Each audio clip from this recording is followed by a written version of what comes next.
Hi guys, welcome to another video on Diablo 3. My name is Wilfred. So in today's video, more or less just giving you a status update on where we are, day 2 of the season journey of 17, which is the Legacy of Nightmare, and managed to complete the chapter 4. So there's a mini pet that looks like Groot.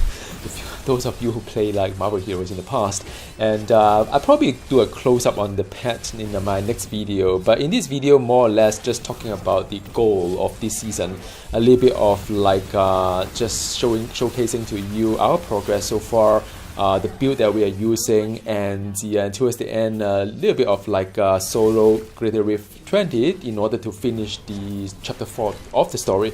So a lot of you may be joining the season because of the Legacy of Nightmare event, because now you do not need the ring, the pair of ring, in order to earn the buff. You could actually have it, and so instead of having 11 slot for you to collect as ancient, you could have 13 slot.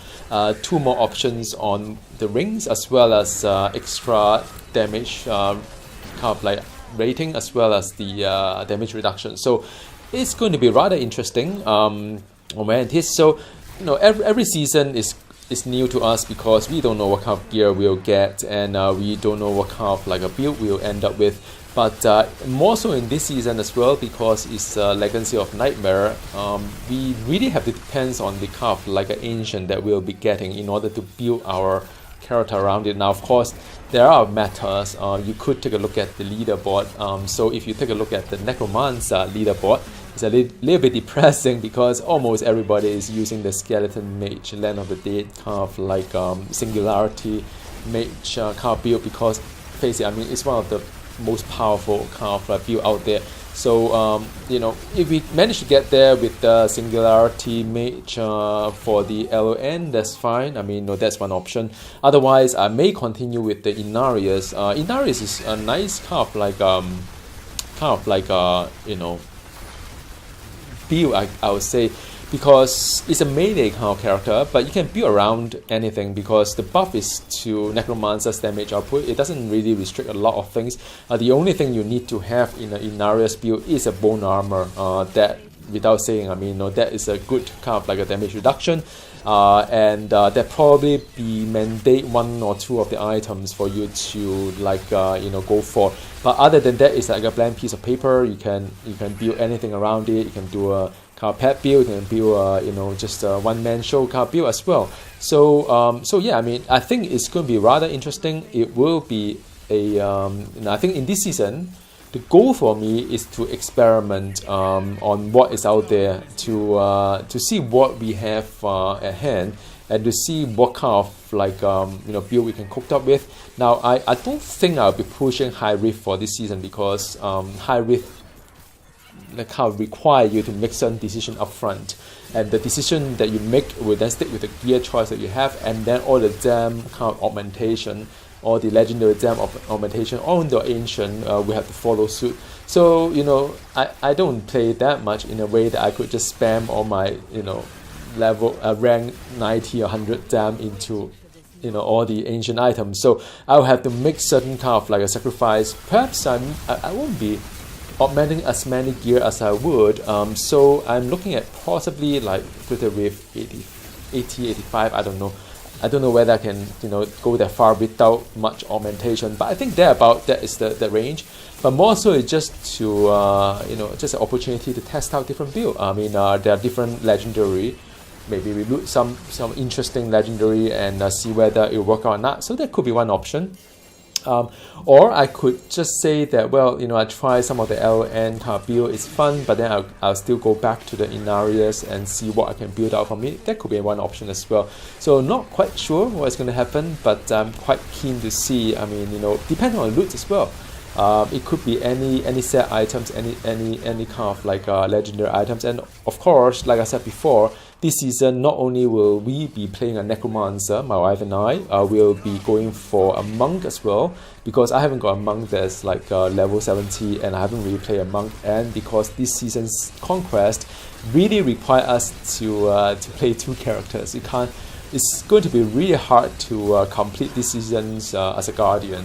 with just one character, unless you're really good at doing the story mode with your friends, and this guy got a cheat sheet and kind of like know exactly, those who are in town what to do, those who are outside of town what to do, kind of thing. So that conquest is to complete the story mode within 1 hour. So I think that would be a little bit beyond us. So it's going to be play a little bit monk, collect some of the set item and see how it goes, and and if I can play around with the LN kind of like a build, then I may do so, or I may just do like a 0 DPS kind of monk on the I don't know, something that I don't have. So there are many options in this season, all depending on the loot they're dropping and so on. Yeah, I mean that's about it. Now back to this this character so far. It's not really a lot of innovation. My apologies. I mean, it's just the beginning of the season, and the good thing about playing a Diablo 3 is that at different part of the journey, it demands you a different kind of attention, whereby it's not going to be the same build that run through all the content.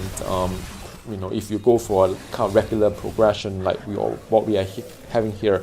So all this video you're seeing my character just like a 4-piece of Inarius plus a bit of like yellow items here and there, some random kind of like weapon that doesn't really do much, but that is the beginning of the journey, whereby that there is a limit to what we can do. So with the Inarius, I use the Sing as the Grim Sing as the main spender. That is a basic power. Nothing too fancy, but it does apply a different kind of curse randomly, 15% I think. So that is kind of nice. Blood Rush is a must anyway. You just use it to either go through places faster or get an armor buff as well. So that's one thing good. Do I need Skeleton Warrior? I mean, I don't know. I mean, it's kind of nice to have things that are charging around and running around, and also because I've got Bone Ringer as the offhand item. That is an ancient, by the way. I crafted it, so may as well use it. That thing is not really that great. It's just that during the Land of the Dead, which I pop, all my skeleton are doing kind of extra kind of damage with extra runes here and there. I think extra 3 runes, so I may as well just use it. Now, Necromancer is a very interesting class. You can play it like a mage kind of thing, or you can play it like a kind of high burst using the Land of the Dead that freezes everything, and couple Land of the Dead. I think the only thing that, in my opinion, the only power that is kind of like synergized with the Land of the Dead besides Skeleton Mage, if you have all the good gear, is the Corpse Lance. So the Corpse Lance is a pretty good power. The cold one that kind of like brittle, I think that's a rune's name. It's a pretty decent power at an entry level, kind of like when you're at the beginning of your season journey. You don't know what to do with it. You pop Land of the Dead, Corpse Lance, the cold damage rune. You can't really go wrong. It does freezes everything. It does its job to kill off things rather fast, but nothing flashy on that. I think the more fun thing later on, as you collect gear, you can have different kind of like curses around the target, perhaps, or you can play a little bit about the other kind of like mage and the skeleton mage and so on. But that require a lot of gear kind of like options. I think at the beginning of the season, if you play a Necromancer, I would highly recommend just do like a Land of Dead plus the Corpse Lance, and you are pretty sorted, happy, and going about whatever you do. Do you need the skeleton kind of like a warrior that running around? You probably don't need that. If not, then you could put another devout, probably not devout, sorry. I mean, you can put things like another curse that you want to put into your hotbar, up to you. There are many options as well. I personally don't really like the golem, because the golem doesn't seem to do much. The AI kind of like dumb, and it doesn't seem to do too much damage. It does kind of group mobs a while, but then cooldown is pretty high. So yeah, I mean, there are options out there. Not necessarily have to follow any build at all, because right now it's the best part of the season. You can do anything you like, and whatever you do is going to be fun, because you're going to experiment something that you have not done before, and it's not punishing if you don't do it the right way, so as to speak.